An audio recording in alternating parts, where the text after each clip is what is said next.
Okay, everybody. I have something really cool to tell you about. If you haven't heard yet about Anchor, it's the easiest way to make a podcast. Let me explain here. It's free. There are creation tools that allow you to record and edit your podcast right from your phone or computer. Anchor will distribute your podcast for you so it can be heard on Spotify, Apple Podcasts, Stitcher, and more. You can make money from your podcast with no minimum listenership. It's everything you need to make a podcast in one single place. Now, the way that you can do this is you got to download the free Anchor app or go to anchor.fm, and then you can get started. It's really fun. We just switched over recently here at All2Real2, and I'm enjoying it so far. So be sure to check it out and let us know what you think.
Okay, everybody, welcome to the latest episode of All2Real2. My name is Michael E. Cullen II, and with me via the interwebs or something is Matthew Haas.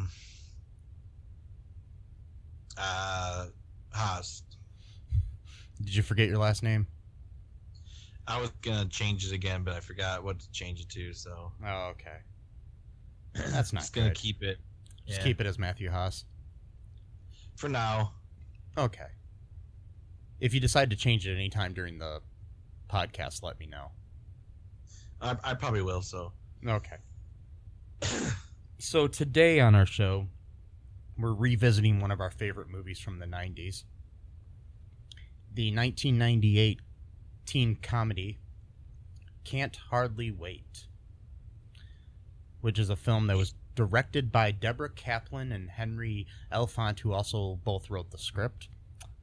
And it stars a big ensemble cast that includes Ethan Embry, Charlie Korsmo, Lauren Ambrose, Peter Facinelli, Seth Green, Jennifer Love Hewitt, among a bazillion other people. Yeah. Yes. So, yeah. We've just decided that we're going to venture down the road of some movies that are somewhat overlooked, but also good. You know, they're not like the most remembered from this time, but this one's pretty well remembered, though. I mean, it's got a pretty big cult following. Yeah, this one is kind of, well, it was kind of famous during its time as well when it came out. Mm-hmm. I mean, it did make $25 million at the box office, which well, there you go. Yeah, for a teen comedy at that time isn't bad. Yeah, 98. This was before Not Another Teen Movie came out and all that kind of stuff. So yeah, well, Not Another Teen Movie was making fun of this one in certain points too. So pretty much, yeah. And this was kind of around the American Pie time and stuff like that too. I think maybe right before it. I think it was before because that American Pie came out in 1999, I think, and this came out the summer before, maybe like a year before, which is interesting. You can sort of tell because I don't know, it's got that 90s feeling again, kind of like with Bondwater, but Bondwater was more of like a kind of like art film type of but this is more mainstream. Yeah. But it really does have that like mid to late 90s kind of like, I like to call it basically like nostalgia before they're even having being nostalgic about something. It's kind of got like this I don't know how to explain it. Like, yeah, it's almost like a throwback to, in certain ways, like the John Hughes type films and stuff of that nature, but set in the 90s, you know. Yeah, like and I just want to say really quick because before I forget, but you know, like I'll watch like movies from like the 70s or whatever, and like that whole theme will kind of feel like nostalgia to me, like, but like before my time, because everything came before my time. So like, you know, I'm hearing like, you know, music from like Jimi Hendrix or whatever, you know, and I'm like, oh man, like, you know, everything's set in the 70s or whatever. And then I watch, you know, this movie, and I'm like thinking like, oh, that song that they're playing came out the year that this movie itself came out as, and I'm sitting there thinking like, it's a totally different feeling for me because like I saw the movie and heard those songs at the same exact time in my life. Yeah, and it had a totally different feeling than like watching like a movie from the early 70s that has like Jimi Hendrix in there, because both of those things are kind of retro to me at the same time. But at that time, though, that Jimi Hendrix song was only like 2 years old before it got in that movie or whatever. Yeah, I mean it's like it's funny, like with this though, like the soundtrack is basically like if I were to make a period piece right now for that time and create a soundtrack for the for that movie that I'm making about that time, I would probably just use this soundtrack. Right. Well, exactly. It is. I mean, like Smash Mouth, they played 2 of their songs. Hey, I mean, you got like Smash Mouth, Eve 6. There was like I don't know. There was a bunch of different, you know, 90s bands in there from that time period. Blink 182, different things like that. Yeah. Blink 182. Yeah, Eve 6. That was the beginning song in the intro. Yeah, the Eve 6 song, and of course Barry Manilow, but that was the retro part for that movie. Yeah. Because that was, you know, Mandy.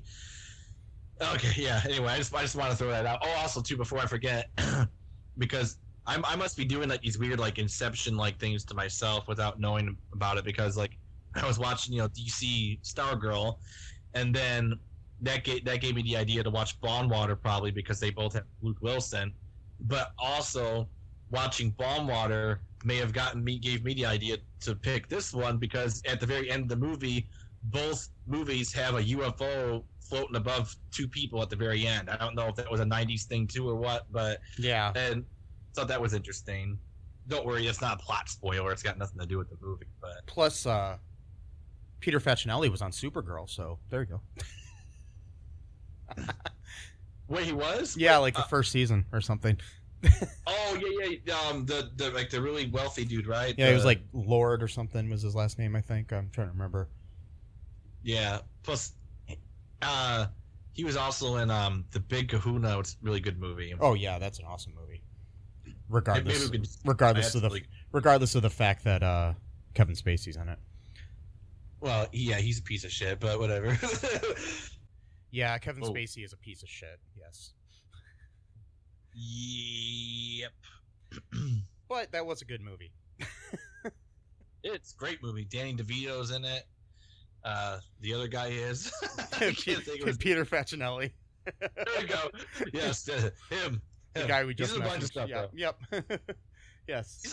He's in a lot of good stuff. He's a great actor. Yeah. He's probably best known for playing Carlisle Cullen in the Twilight movies. Really? I never seen those movies, so I didn't know that. I've only seen one of them. Oh. And that's all I'll see. Anyways, for the movie that stole my family name. Anyways, yep, pretty much. Yes. Yep. Damn them. God, you know what? I wouldn't doubt it though, because the author of those, I think it was the author of those books, pretty much stole like a bunch of like fan like fiction stuff. Like they were a part of like I think she was part of some like group where they'd like write like fan theories about stuff or whatever. Well, I don't know. No, I've actually heard that 50 Shades of Grey started out as Twilight okay, fan never mind. fiction. Yeah, never mind. Yeah. That's a totally different thing. Yeah. I've heard about that. That story was like a weird like fan fiction of like, and then just kind of whatever scratch it. That was totally stupid. But but either way, she stole my family name. Anyways, yeah. Yeah, exactly. Yes. So this movie it's pretty cool because I mean it deals with it takes place at a graduation party, a lot like a lot of like 80s movies and stuff, and then it's basically dealing with a lot of stereotypes though, but still. Yeah, it is very dated. I have noticed that about like, and it wasn't like lampshading either. It wasn't like winking at it. Like it was like they weren't really conscious of like the fact that like the whole like basically like the whole like Jennifer Love Hewitt character is like pretty much like she pretty much like exists like to be someone's love interest. Like that's their whole. She has no personality whatsoever in the movie. Yeah. She doesn't know like. That's no offense to Jennifer Love Hewitt, but it's just like her character is very like just like a blank slate. It's like even how she looked, like she's not smiling or frowning. It's just like a blank, like I mean, at least we had Lauren Ambrose's character to actually have a female character who had a personality. What was her character's name? The Denise. Denise. Yeah, she's like kind of like the like I don't know what you call her. It's like the person who's not really a part of any kind of tribe in high school at all. She's just like her own person. Like, and she kind of has like elements of like a bunch of different various like alternative like cliques, but she's not part of any of them herself. Like she's just her own, her own person. Yeah. Like most people really are. Yeah, exactly. I mean, no, it's true. I mean that's what I'm saying because I mean there are cliques in high school. Don't get me wrong. I belong to a couple myself, but the thing is, it was just kind of, well, mainly one. But I was a theater nerd. But the whole thing, it's like basically within those groups, people have their own personalities. It's not like everybody that's a theater nerd is exactly the same, or everybody that's a goth is exactly the same, or everybody that's a, jock is exactly the same. It's just kind of people have personalities. Right. Yeah. Exactly. But Jennifer Love Hewitt's character didn't. Anyways. No, she didn't. She's like the least developed character in the whole movie. It's all about her. Yeah. I mean, kind of in a way. I mean, it's really about Preston, but it revolves around his, again, kind of creepy obsession because, I mean, like, think about it, you've been obsessed with this one girl. Like, this movie was made right now. Like, this could have been, like, some really, like, scary, like, incel story. Like, it could have gone a whole different way. Like, like... Well, it's like a, it's like I was listening to I think it was who was it? I can't remember. There was a stand-up who was talking about how you hear all these like stories about how your grandparents met, and it's like, well, I waited outside that bus stop for your grandma for 100 days and asked her to marry me every day. Yeah, that right. Yeah, right now you would call the cops on that guy.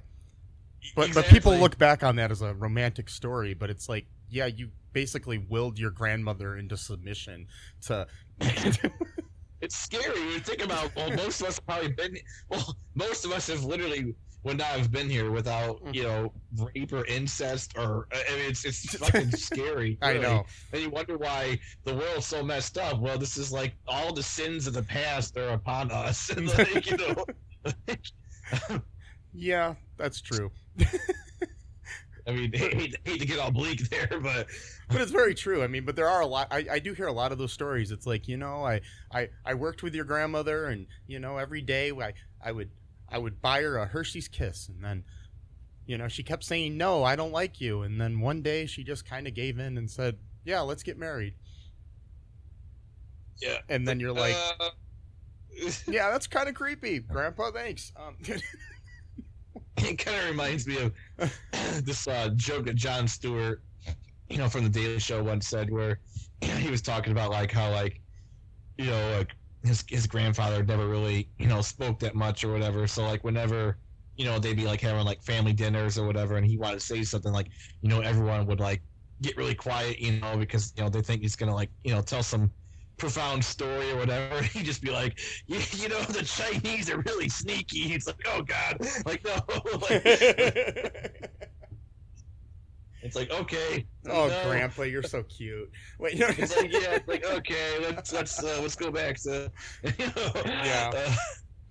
That's why Grandpa stays quiet all the time. Yeah, exactly. It's like, anyway, yeah. So, good movie though. Good movie. Yeah, I mean, it's good for what it is, but there really isn't a lot of character development on a lot of these characters. I mean, because like basically, most of the characters are pretty one note. Mm-hmm. I mean, this is just my, you know, honest opinion. I mean, I love the movie, but it's just, you know, it's a movie of its time. Definitely. I mean, Preston's kind of a one-note character, even though he's the main one. You got the stereotypical, you know, white guy who, quote, thinks he's black, which in of itself is kind of racist because you're assuming that all black people talk the way that he's imitating, you know, so it's like, yeah. It's like, wait, what are you saying then? Because that's kind of whatever. And then you got him and his two buddies who are just like so obnoxious about it. Like, at one point though, they do drop the N-bomb, and then like the black people chase them away. So that was nice. Yeah, at least they had that. Yeah, at least they had that. Well, they didn't do the hard R, but it doesn't really matter. Still. Yeah, it doesn't matter really. At least they had a commentary on it, sort of. Yeah, a little bit. The record scratch, that whole thing, you know, like yeah. Then you have your stereotypical nerds. Yeah. You know, they love their Star Trek and their Star Wars, which is funny. Which is funny because now everybody loves Star Trek and Star Wars. But anyways, we'll just like. Well, that's the Big Bang fact. This was pre-Big Bang, and it was pretty much that's what that show was those three guys. Basically, and it's just. Oh God, I hate that show. Anyways, yeah, yeah. Screw you for making me think of it. No, I'm joking. No. Yeah, I know. Yeah, but it's they you know, like even in the credits, like they obviously know that they're doing stereotypical people because people are named things like X-File Guy 1. X-File right. Guy 2, Girlfriend 1, Girlfriend 2, Girlfriend 3, Jock 1, right. Jock 2, you know, things like that. It's like, there's there's even a character in the credits named Ready to Have Sex Girl. And then the other one is Ready to Have Sex Girl's Friend.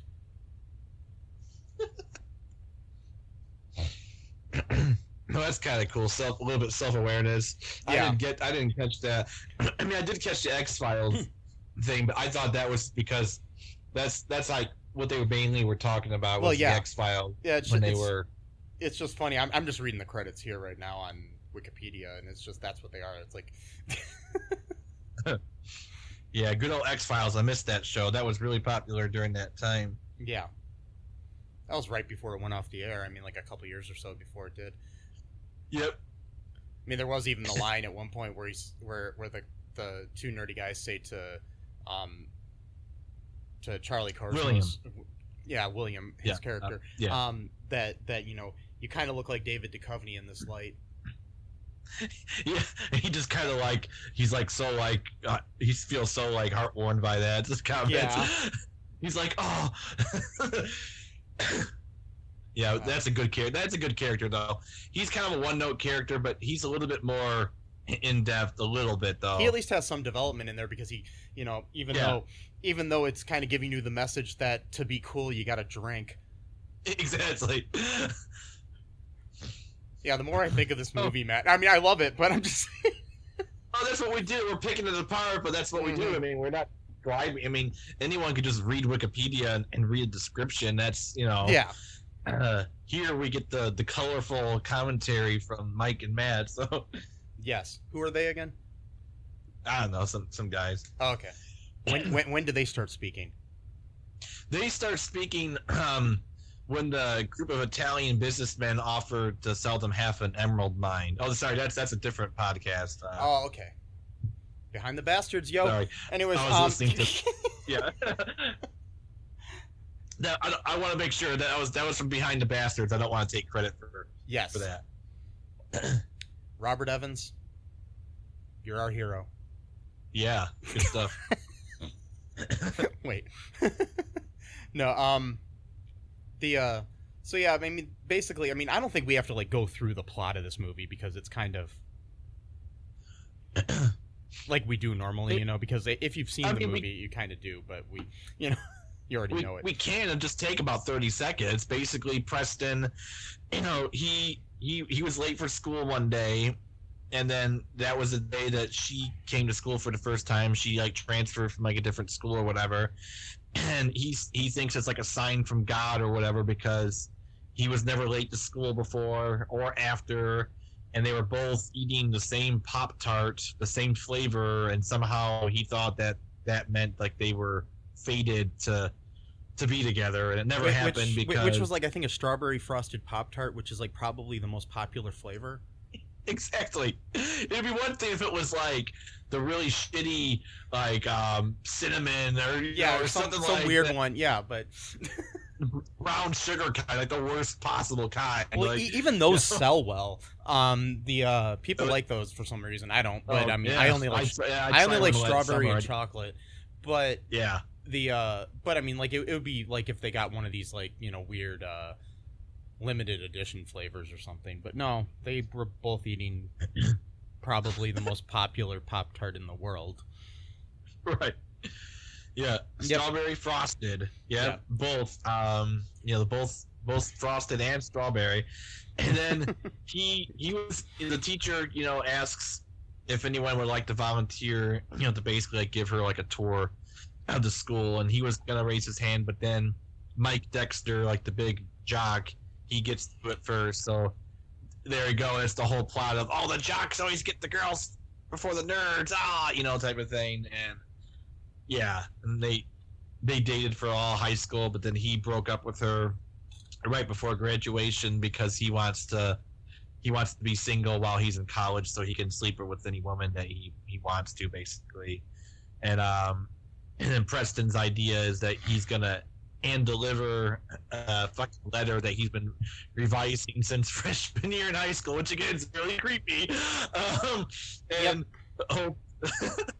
that she'll read it and then she'll want to, like, at the very least go on, like, one date with them or something like that. Because he is, even though he is creepy, he's still genuinely a nice guy. Like, he's not the nice guy that will, like, turn on you if you say no. Like, he is sincere. He won't like, change personalities, like, I don't know. His character wasn't really well developed, so we don't know. Exactly, we don't know. Exactly, maybe he would have. I don't know. There's an alternate timeline where Jennifer Love Hewitt ends up in his trunk of his car or something. I'm just saying. Yeah, it would be the horror version of this movie. Hardly wait. That's got, like, this drone music in the background. Can't hardly wait. And that would have worked because then that would have led right into I Know What You Did Last Summer, which she starred in the next summer, and then there you go. That'd be a continuum right there. So I wonder if there's anybody out there, like, I think you could take clips from this movie and recut a trailer for it as a horror movie. I'm sure you could. They did it for Mrs. Doubtfire. Yeah, I might do that sometime. But if anybody else wants to do that and share it with us, please do. Or if you know of anybody that's already done it, please share it with us, because I would love to see that. That'd be awesome. Please. Yeah. Do you want to take a quick break here, Matt, and then we'll talk more about the movie in a minute? Sure. Okay, we'll be right back, folks. Hi, folks. This is Michael E. Cullen II from the podcast that you're listening to right now, along with manager Matthew Haas. You got promoted? Yes. Damn it. Okay, anyways, folks, do you like the show Superstore? I don't know. I asked the folks and nobody's answering me. Because they're not here. Oh, but we love damn it. Yeah, we love it, though. Okay, folks, if you like it as much as we do, you're really going to like the Super Story podcast, which is a podcast where Matthew and I go episode by episode and give our little opinions and thoughts on it. Sometimes we have guests, sometimes we don't. Just depends on how we're feeling. Yeah. And, so if you like this podcast and like our little crazy banter, then you should definitely check this out. Or I might get sad. And when I get sad, it gets pretty sad. Yeah, so I can't deal with him when he's sad. Yeah, no one can really. So yeah. So check out Super Story Podcast right here where you get this podcast, Super Story Podcast. And we are back, folks. Basically, then the plot goes from there where he's trying to give her this letter. And then what else happens here, Matt? I'm blanking. No, you're good. A lot of stuff happens. A lot of filler stuff. There's a couple B plots, but like you got like the what's his name? I forgot his name. Jesse. Seth Green's character. I forgot his name. Scott. Kenny. Right? Yeah. Kenny Fisher. Yeah. Kenny Fisher. So he's determined to have sex before college. So it's kind of like a super bad thing, but that's just his B plot. And he's he kind of thinks he's all that, or he just pretends to think he is to impress people. And he's not having any luck. And right when he's about to, his buddies show up, and he wants to pretend like he's just chilling out. It's not too desperate. So, they kind of bust his balls a little bit. So then he just walks away from them, and then he's kind of sulking in a chair, and then he overhears this woman, student, talk about that she heard a rumor that her boyfriend cheated on her. So she was gonna sleep with the next guy who even talked to her, not even hit on her. So then I believe that was Ready to Have Sex Girl. That was probably what. Yeah, that's probably who it was. Ready to Have. I bet you that's what it was. And who it was. Yeah, not what it was. Wow. Okay, that's. Yeah, it was. It was Nicole Bilderback is the actress's name. Just want to give her credit as a real name. Exactly. Yeah, as a real person with a heart, and yeah, exactly. And, so he, of course, for comedic effect, like Chevy Chase falls off his chair right after she says that, and he, jumps up, and he's like trying to be all, suave or whatever and impressive, and she's like, she's crying and stuff, and he's like, well, what can I do to stop you from crying? You're too beautiful to cry, all that kind of bullshit. So she's like, can you meet me by a pool house? And he's like, sure, but he wants to go to the bathroom to like make sure, because he's got this whole like pleasure chest in his backpack that he's got like candles and and all this kind of stuff. So he wants to like basically like prepare. right after he leaves, she just goes, he'll do to her friend. And then he's trying to get basically, and here's where the B plot comes in, is where he's trying to go to the bathroom before this happens and prepare himself, and he ends up going to the upstairs bathroom after being allowed to by the host of the party, and then he's in there, and then at some point Lauren Ambrose's character of why do I keep forgetting the character's name? Denise runs in there and then shuts the door behind her, and the door handle breaks off. So then they're locked in there together. Yeah. And hilarity ensues. It's the bottle episode portion of the film. They're stuck together, And of course, we find out that they used to be friends when they were kids. So this is like a conflict resolution type of, aspect. Yeah, probably the most character development in the whole film. Yeah, it is actually. I'm kind of making fun of it, but it's like the only time we actually hear anything like emotional or just something that's like out of a personal nature. We find out that Kenny, actually was kind of like a nice kid. When he was younger, he had a good heart and stuff. But when they went to junior high, he wanted to be cool, so he kind of just ditched her, because she was like smart and nerdy or whatever, and didn't want to be associated with her. And he was trying to be cool, and really just became a white guy trying to act like he was stereotypical black. Right. Yeah. And that's what she calls him out on that, and then he's like starts kind of reverting back to his normal self, or who he was before. Which it's not easy, because like when when a person like crafts a persona for themselves and they do it long enough, that does kind of become a part of them, even though it was like unnatural to begin with. Like now, becomes natural. I mean, this isn't my real voice, so I don't know what you're. It's not? No, I've crafted this voice over 40 some years. It's my real voice is more like this. My name is Mark, but I had to change it because this just sounded weird. Like Sean Connery. Sure. Sure. Money penny. Yeah. So yeah, no. But no, I mean, I know how it is. I mean, it's kind of like one of that thing where you either create a persona, or like if you're hanging out with somebody for a while, eventually you start to talk like them. Yeah. And then so then you become that way, and then that's just who you are. For a while. Exactly. Until you get around to other people, and then you're like, wait, that's not me. I'm talking like that dude I was hanging out with this weekend, that sort of thing. But yeah. I don't know. But yeah, they basically end up talking things out, and then eventually he drops his persona. They both apologize for all the shit that they've done to each other over the years, and kind of end up getting it on. Let's get it on.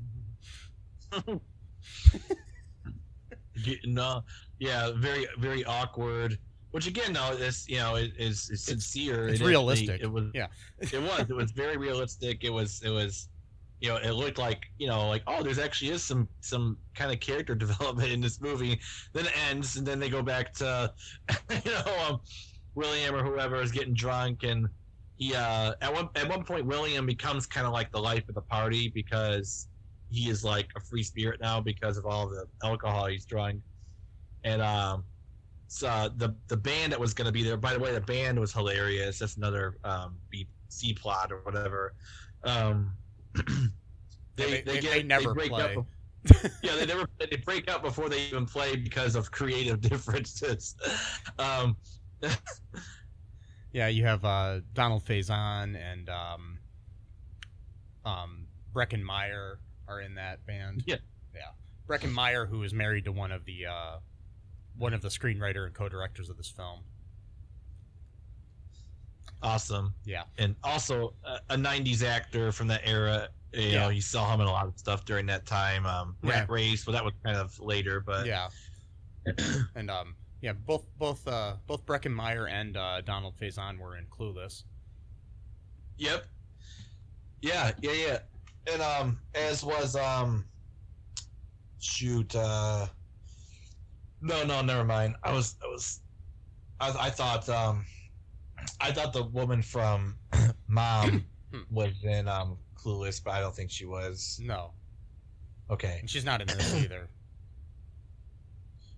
She is the rich lady from Mom is in this movie, like the blonde woman who's like, she's sober. She's her. I gotcha. Yeah, I thought you meant the main actress. I thought you meant Anna Faris. No, you probably listed as Girlfriend 2 or Girlfriend 3 or yeah, whatever. She was, Jamie Presley. Who, there you go, Jamie Presley. Who was also on My Name is Earl for years and stuff. Yeah. Yeah. Joe Dirt, can't forget that. Oh, yeah. Yeah, you can. You can. Yeah. I have. I actually like that movie. I like the first one, not the second one. I couldn't even watch all the second one. It was too terrible. I never even started the second one. It was bad. I couldn't get past like 15 minutes of it. Maybe we should cover it for the podcast sometime. So maybe we should. Yeah, if you'd like us to, please message us and let us know. Yeah. If you want to just message us at all, because I'm lonely, just message me. just send in messages. Hey, I message you all the time. I know you do. I'm just saying, come on, fans, message me. I'll send it off to Matt too. Just message me. It's Mike@cullenpark.com. We'll do a CC conversation. We'll we'll talk to you. Yeah. We'll figure it out. The world's a lonely place, Matt. It is so lonely. I can't. Okay. Anyways,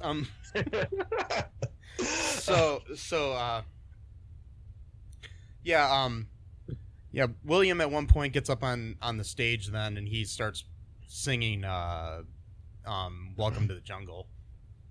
No, Paradise City. Oh, Paradise City, that's right. Why am I thinking Welcome to the Jungle? Yeah, anyways, I mean, it's the same band. They're both hits. Yeah. Yeah, he was singing Paradise City by GNR. Mm-hmm. Guns N' Roses for the uninformed. Just letting you know.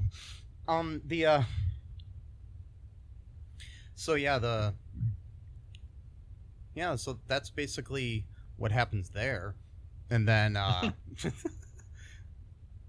he gets up there. Yeah. He makes out with 2 or 3 women at once, I think, because they all, for some reason, they didn't really quite explain why. Well, they did later on because they were measuring his genitalia area from his pant outline. But that was even before that. They were they didn't really explain why were they suddenly obsessed with this guy. That was whatever. Okay, I don't think they thought that one through, but whatever. And no, there's yeah. I mean, it's just I don't know. It was interesting, but I don't know what I'm saying. But anyways, yeah, so that, and then eventually he ends up kind of befriending that night Mike Dexter, who he had gone. Oh yeah, he had gone to the party with his nerdy friends, and they were waiting for him up on top of the pool house to attack Mike Dexter and then take Polaroids of him with one of his friends naked after they chloroformed him. Yes. Kind of a homophobic type of undertone of, Yes. We'll get a picture with the guy. Get it? Yeah. 98. Yeah, and back to the when they were singing, something I noticed when William was singing, there's a line that he's singing along with the song. It's from the song. It goes, "Captain America's been torn apart. Now he's a court jester with a broken heart." Right when that happens, they cut to the girls that are obsessed with him in the crowd. The one girl is wearing a Captain America shirt.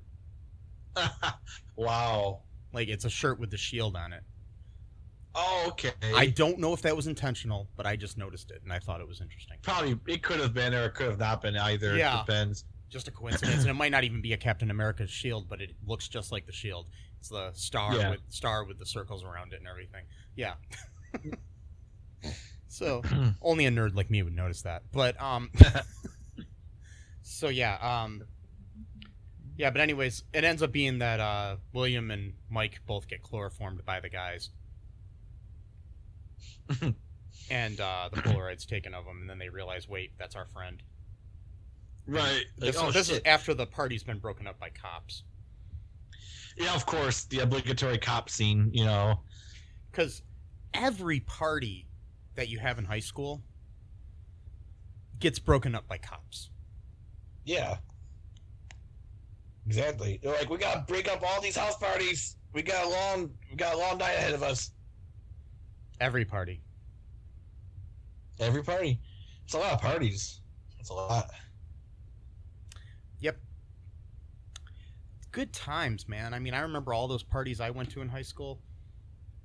Wait, I can't lie. I didn't go to a lot of parties in high school. They were just like... they were mostly cast parties for plays I was in. I probably went to like maybe one. I wouldn't even call it a party. It was more of a get-together. It wasn't so much of a party. Yeah, but all those cast parties I went to, you know, the cops never came. No? No. Especially since most of the cast parties I went to, the parents were there, and we were just hanging out in their basements and stuff, and nothing, you know, nothing going on. You kids. Yeah. We were just hanging out in the basement, you know, drinking orange soda. It was nothing, you know. So, you know, it's just the way it goes. That's right. The way it goes. So, I don't know why I did that. It's just the way it goes. So, yeah. If you'd like to buy the soundtrack to our show, give us money. Man. Give us money to record it. Anyways, do it. Go to our Patreon. The number. I mean, the next thing that happens basically is party's over. It's the next morning. I didn't miss anything else, did I? I mean, besides that, I mean, there was a run-through joke with Melissa Joan Hart trying to get everybody to sign her yearbook, but that was, but also too, we're forgetting a few things. For one thing, okay, so Preston, he's going to give Amanda the letter, right? But right at the moment he was going to give it to her, Amanda's cousin like forces himself upon her and kisses her, but he thinks that she's making out with this guy. And so then he like leaves the party, and then he's gonna go and he's listening to the radio, and it says like it's Barry Manilow's birthday, and that's why they're playing the song all the time. So he kind of feels sad that it wasn't like a sign from God. I'm like, really? What you really thought was a sign from God? But anyway, so but then the DJ's like, didn't you know that's how God works? Yeah, well, apparently. God owns all the airwaves. Actually, is that a song? Is that a song lyric or not? No, but it should be. Oh, okay. I was gonna say that actually sounds like a good song lyric. But God, but anyway, that reminds me though, there actually is a quasi spiritual. You might. Because I know you like to research cults and stuff. You might like this. It's a group called Eckankar, ECKENKAR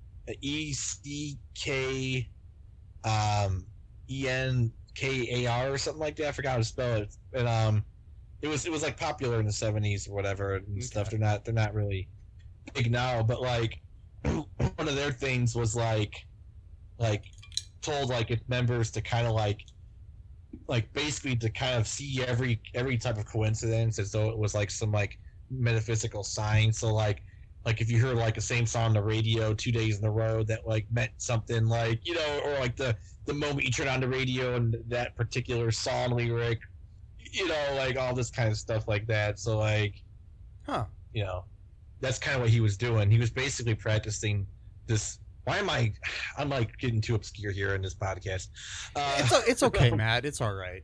I mean, we're talking about Can't Hardly Wait. I'm talking about fucking Eckankar.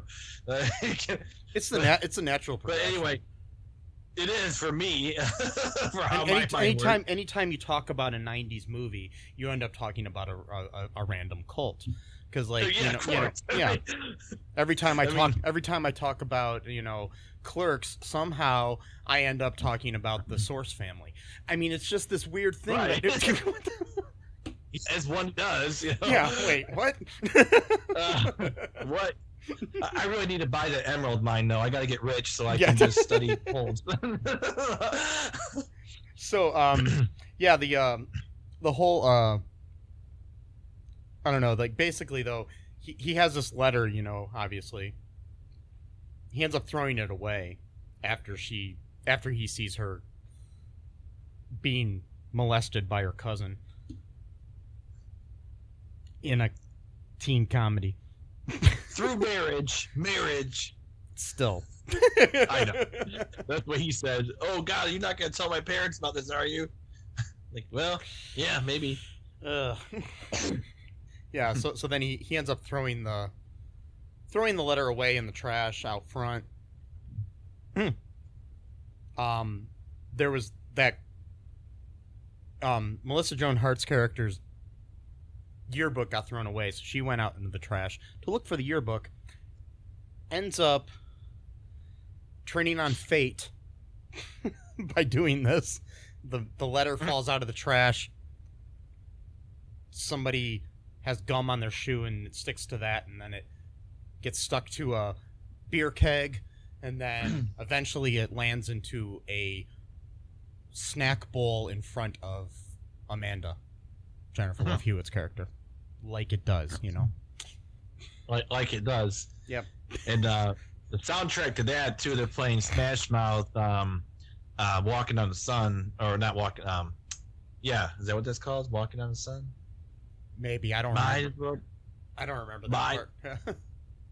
Yeah, that's the instrumental, not the lyrics, gotcha. But instrumental, and it's just kind of, I like that though, because that music really fits with like that whole scene. I thought that was really cool, seeing with the letter getting back to Amanda, and she's just sitting there, doing her thing, pouting with her arms crossed because the director is like, all right, we're just gonna let you be seen and not heard in this movie, so that's what we're paying you for. So it's it's Hollywood for you. It's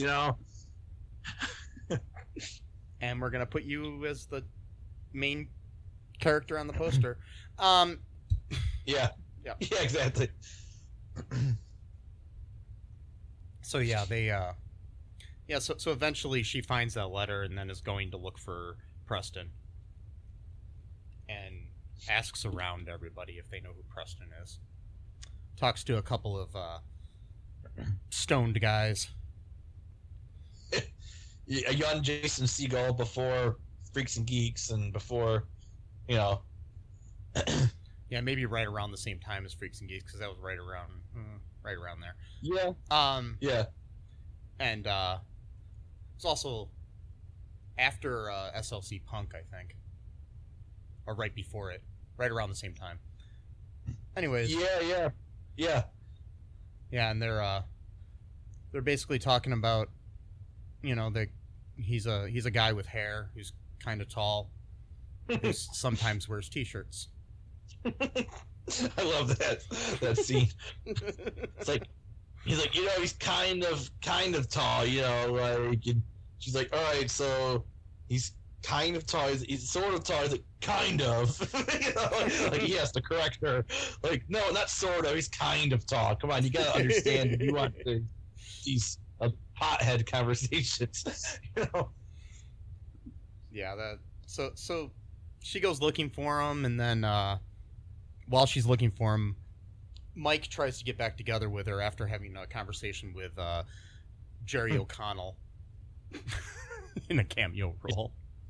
Yep, Sliders fame, and as well as a bunch of other cool shit. Stand By Me.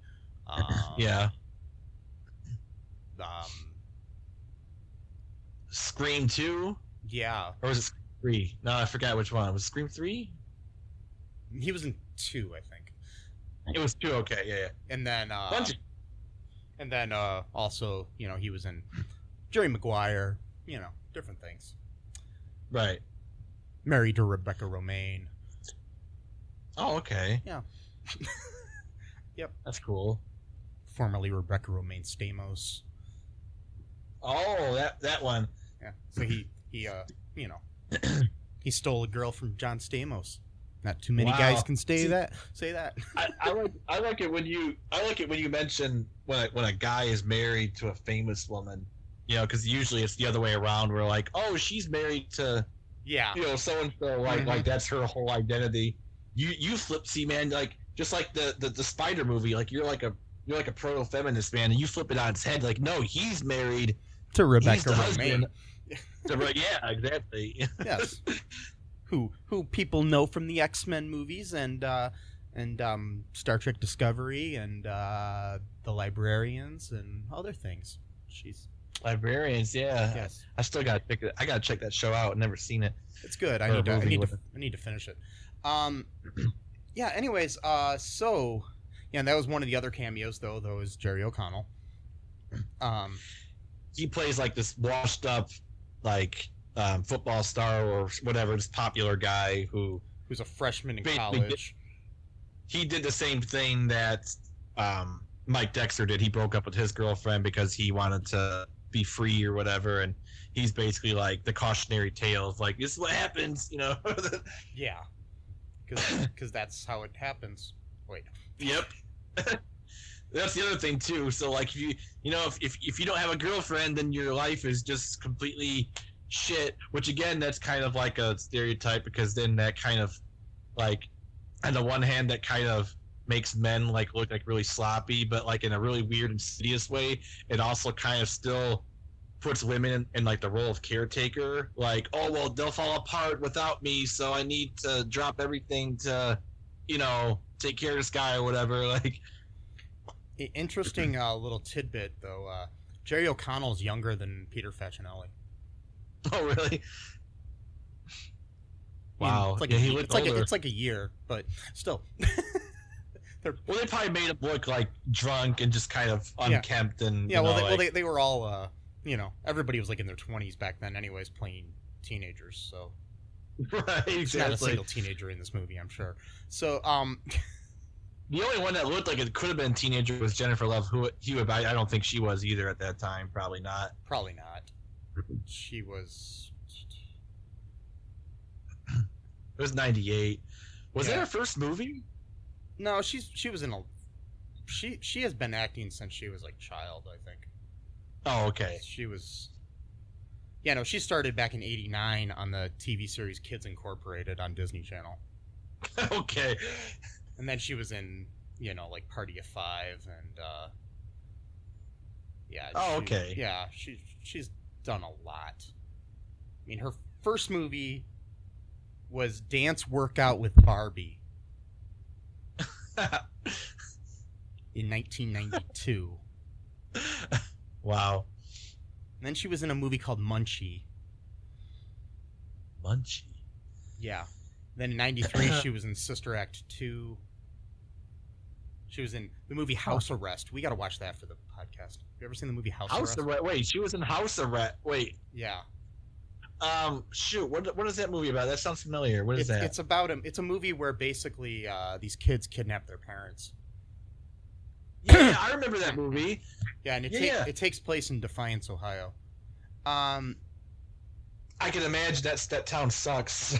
But it's also a term, basically I think it's a play on the fact that it's Defiance. Yeah. Right. I'm sorry, I didn't mean to be. I've just driven through there a few times. There's like nothing.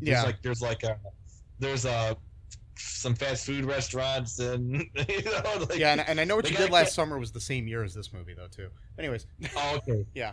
They do have a Captain D's though fish place, so that's cool because they don't have Captain D's here anymore in Toledo. That pissed me off. So if you want Captain D's, you can go to Defiance. If you live like in the Ohio, Northwest area, take about an hour to get there, but you get yourself some Captain D's. So there's that.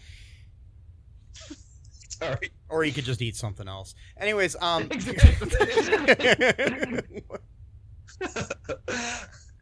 so positive. Anyways, I don't like seafood. So,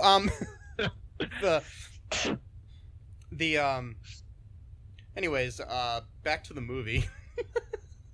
Yeah, exactly. There is no Captain D's in the movie either, so. No, not. There's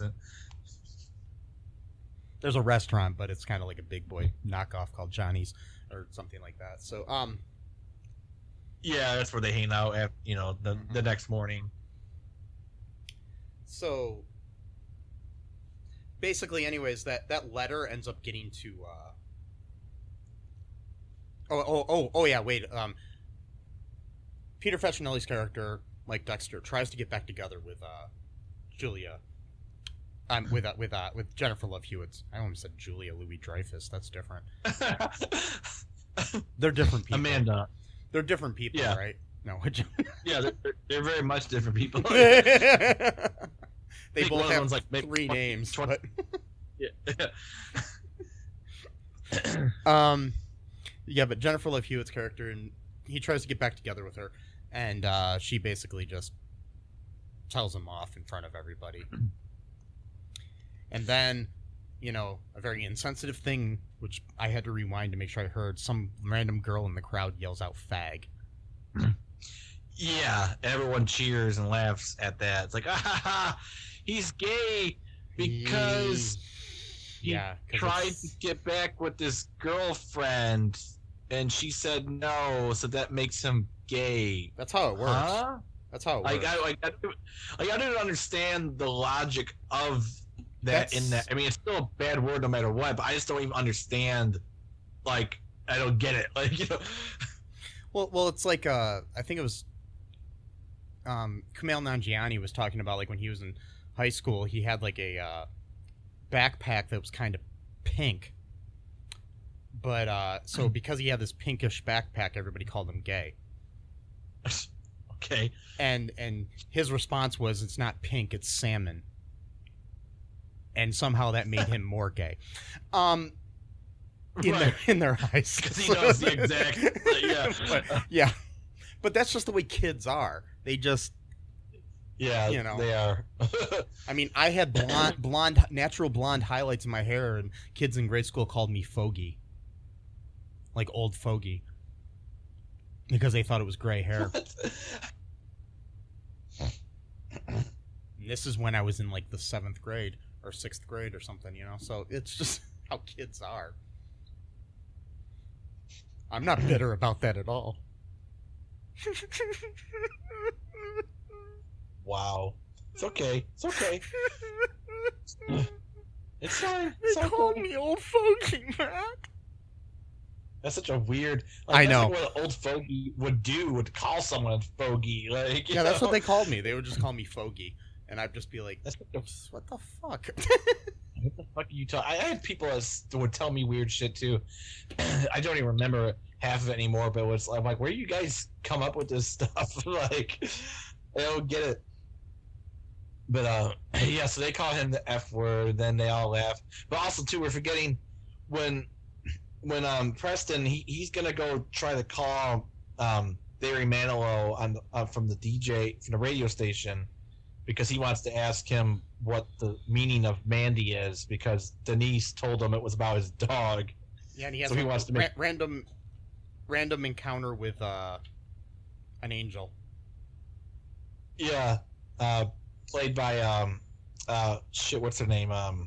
Jenna Elfman. There you go. Yeah. Mm-hmm. From Darwin and Greg at that time, and around that time. Yes.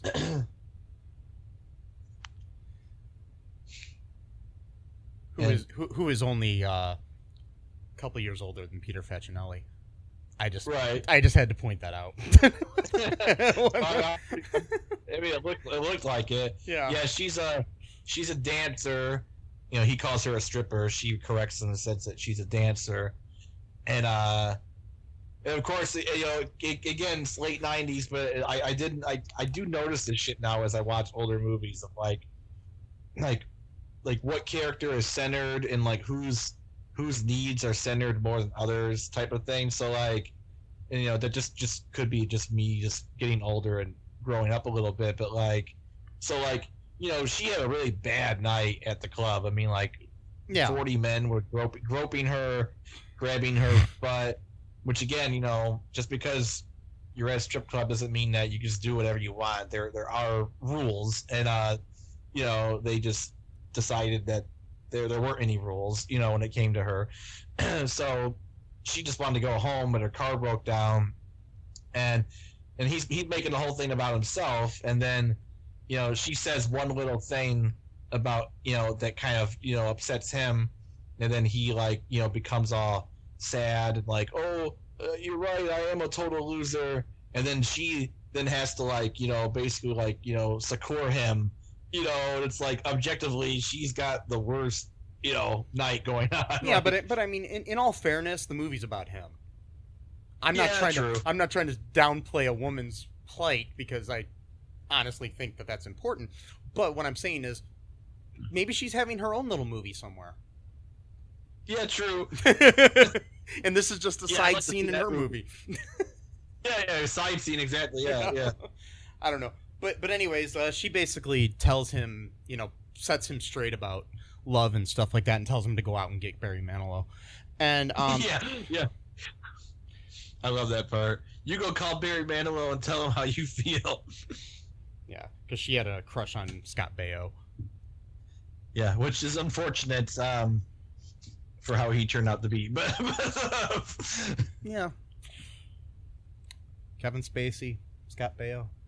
Well, I'm pretty sure Kevin Spacey's worse than... Yeah, I'm going to say that too. Just because Scott Baio likes Trump doesn't mean he's worse. He's not a pedophile. He's not an accused pedophile like Kevin Spacey. Right. So I'm just gonna, right. Exactly. Just want to make that clear. Politics suck, but yeah, I'm not going to say anything. I don't. But actually, no. Wait. He did get accused of. Yeah. Anyways, so. Oh, he did. Oh, I didn't know that. Okay. Yeah. Yeah, you're right. He did get accused of some stuff when he was on Charles in Charge. Oh shit. From when he was, yeah. By Nicole Eggert. So, anyways, All right, well, fuck you, Scott. Yeah. So, yeah. And these are all accusations, people. I'm not saying any of this is true about either Kevin or Scott. So, yeah. But anyways, basically, he ends up letting it go, basically, in the end, because he comes back to the party and tries to tell her how he feels, because she's looking for Preston, but at this point every guy at the party's trying to sleep with her, right? Because that's what you do right after somebody breaks up with their boyfriend. Well, of course, if it's Amanda Becker, of course, apparently. Well, yeah. Somehow. Well, it is Jennifer Love Hewitt in the 90s. She was like one of my first crushes. Anyways, not first, probably one of my major crushes in high school, but but yeah, but she has such a great personality, and in the movie, in this movie, so basically we've got him telling that, and then he tells her, and then she basically just tells him off because everybody else has been trying to get with her too. So, right. Then we fast forward a little bit. Kenny and Denise had sex. Denise is coming to say goodbye to Preston in the morning at the restaurant. They say goodnight, goodbye and everything, and he makes fun of her for getting with Kenny. He leaves to go to the bus station because he's gonna head off to go somewhere to meet Kurt Vonnegut. And then Amanda Becker meets him at the bus station. And they kiss and they get together. And everything is happily ever after, and the two nerds get beamed up into space. Yeah, somehow. And then, like it happens in these movies. Yeah, this weird Bondwater. It happens at the... Well, at least they mentioned UFOs at one point in that movie to make sense of it. Well, I guess they did X-Files. I guess that kind of was a... Yeah. You know, whatever, precursor or something, but... Yeah. Anyways, let's take our second break here, Matt. It's getting really late in the show, and then we'll come back. Sure. We'll come back with a little bit of trivia, and then we can wrap things up. Cool. Hey, folks, this is Michael E. Cullen II from the podcast that you're listening to right now, along with Matthew Haas. We just wanted to tell you about our great podcast called Super. It's called All Too Real. And on that show, what do we do, Matt?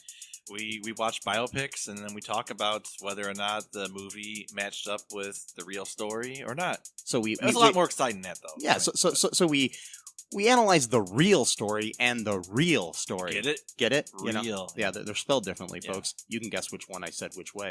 Anyways, so sometimes we have guests, sometimes we don't. But we talk about great movies like Shattered Glass and The Social Network and Futile and Stupid Gesture, among others. Those are some of the ones that we've covered so far, and we're going to cover a lot more. So please subscribe on Stitcher, Apple Podcasts, Google Podcasts, wherever you find your great, fun podcasts. And be sure to share it with your friends. Do it. And make sure you're not afraid to get all too real. Bye-bye. And we are back. My name is Mike, as you know, and Matt's here too. So, this was actually okay. Here's some trivia about this movie that we can end things with here. This is actually the film debut of Jason Segel. Oh, did not know that. So it must have been right before SLC Punk. Yeah, I'm assuming. This was Charlie Cormos, who played Williams, first and last on-screen appearance since Hook in 1991. So, yeah. He was attending MIT when he was offered the role. I know he went on to, work, I think, in politics or something. Which guy? Charlie Korsmo, who played William. Oh, okay. Yeah, I'm pretty sure he did. But yeah, he did go to MIT. Melissa Joan Hart was filming Sabrina the Teenage Witch at the same time, so she had to take the small part of Yearbook Girl. She took B12 vitamins to stay energized during the all-night shoots, and admits that Jennifer Love Hewitt was skeptical when she offered them to her because she was convinced they were drugs.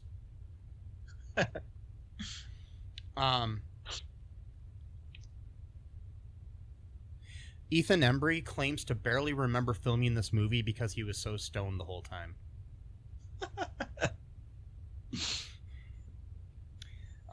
As I said before, Breckin Meyer is married to Deborah Kaplan, one of the co-directors of the film in real life. And he is also uncredited in the movie. He doesn't get credit for some reason. The title is a reference to the song Can't Hardly Wait by the seminal 80s rock band The Replacements.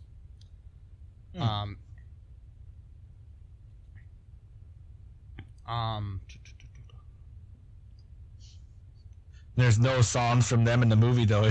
Are there replacements? I think they might have it at the credits. I'm not sure, though. Okay. At one point, there's a distance shot showing someone doing flips in the party's yard. That's actually Ethan Embry. In addition to acting, he was an award-winning gymnast from a very young age. Oh, wow. Adam Han Bird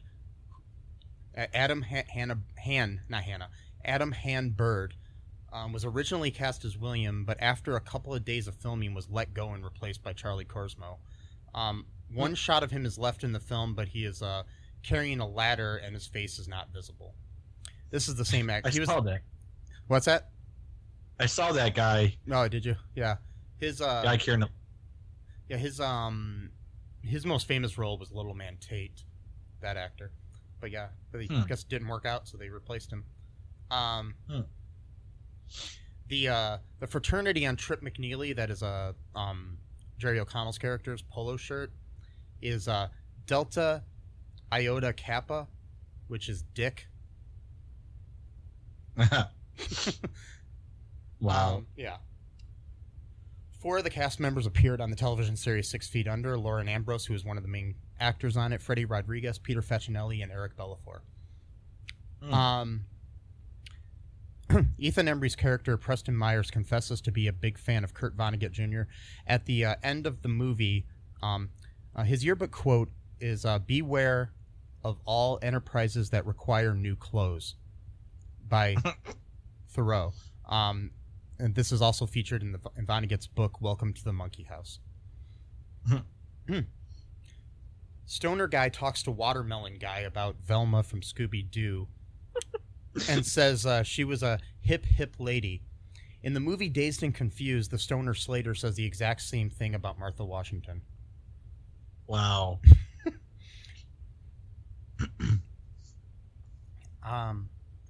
At one point, Denise says, "Don't look back, you should never look back." This is a quote from Don Henley's song Boys of Summer, which was released in 1984. Wow.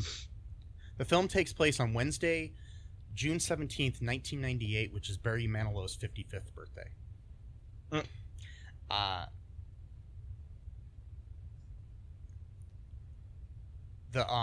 Ethan Embry has never seen the movie the whole way through and didn't even read the entire script. He only read the scenes his character appeared in.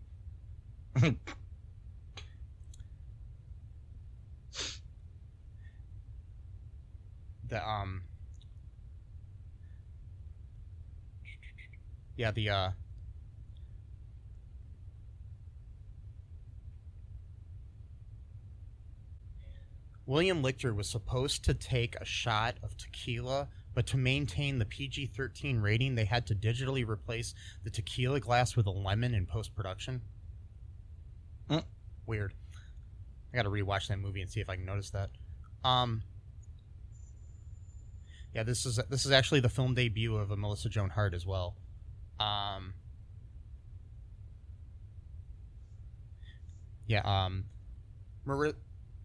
Marisol Nichols appears in this movie, and she had previously played the sister to Ethan Embry in Vegas Vacation the year before. Yeah, that's right. I love Vegas Vacation. That's a good movie. Yeah.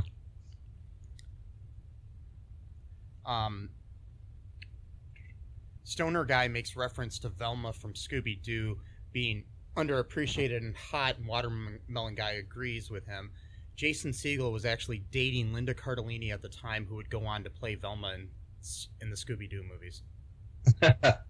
Interesting. Yeah.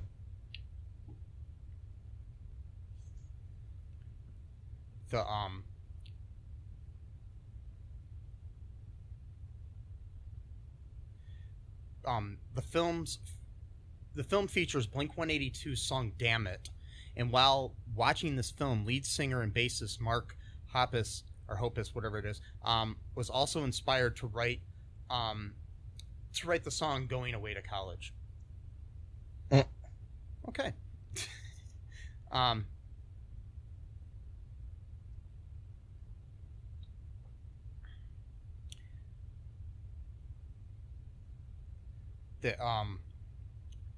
Jenna Elfman makes an uncredited cameo as the angel stripper who actually cites herself as a dancer. In real life, Elfman is a classically trained ballet dancer.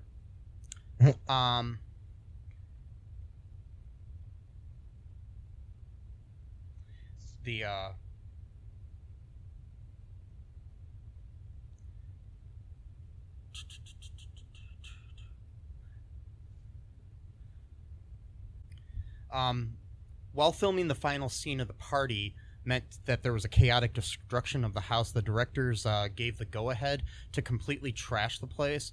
This involved the cast and crew pulling out drawers, dropping food all over the floor, messing up the carpets, and someone spray painting "This party sucked" on the front door. This all happened in 1 hour.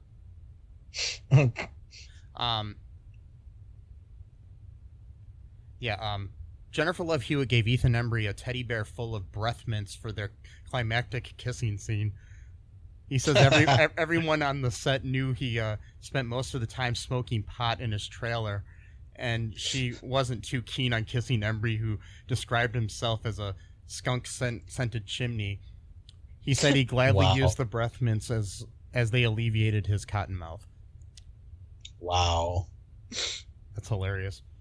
Okay. Yeah, I like how he was like the actual stoner in real life, but he plays like a straight-laced, type of dude. Yeah. That's funny. He comes off like a stoner in real life, though, so it makes sense. Oh, okay. When I've seen him interviewed. But anyways, that's neither here nor there. Yeah, so final thoughts on this movie here, Matt. I just think it's good. It's funny. It's a good, fun movie to watch, like by yourself or like with some buddies or whatever. You don't really have to think about it too much. It's not really a deep movie in any sense of the word. It's just like, just kind of like a slice of life story, kind of like Bondwater is, but more mainstream. It's definitely not like that movie. Yeah. I like it. I think it's a good time capsule of its time, as opposed to a time capsule of another time. Yeah, exactly. Wait, what? It's not like making sand castles in sand. It's just like or like how water is very wet, and yeah. Wait. So yeah, I highly recommend the movie. I think it was great.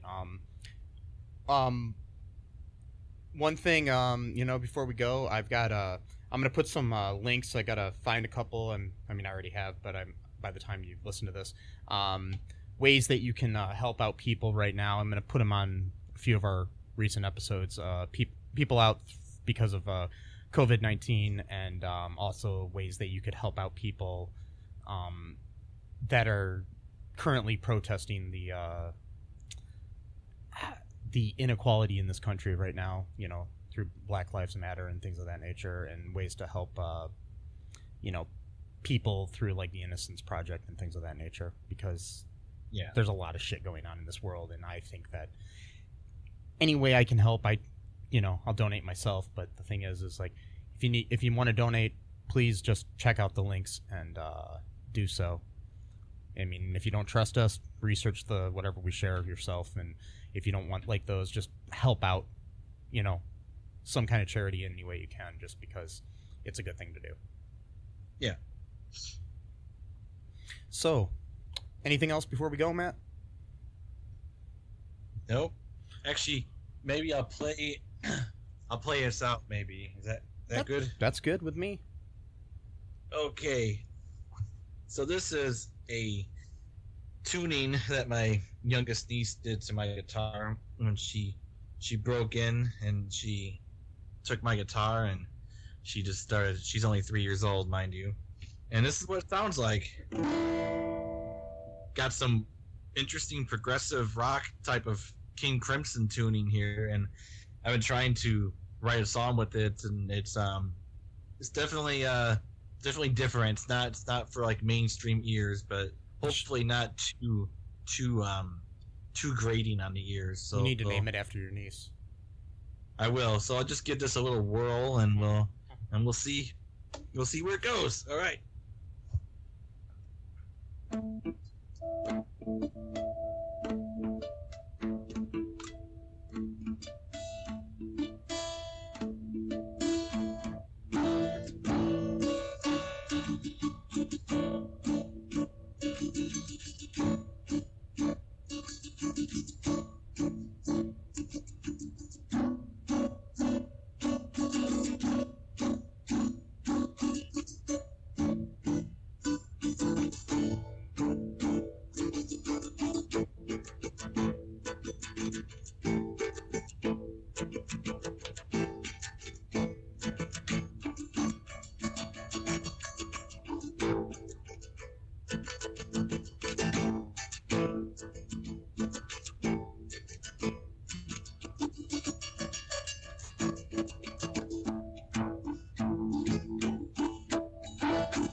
Thank you, everybody.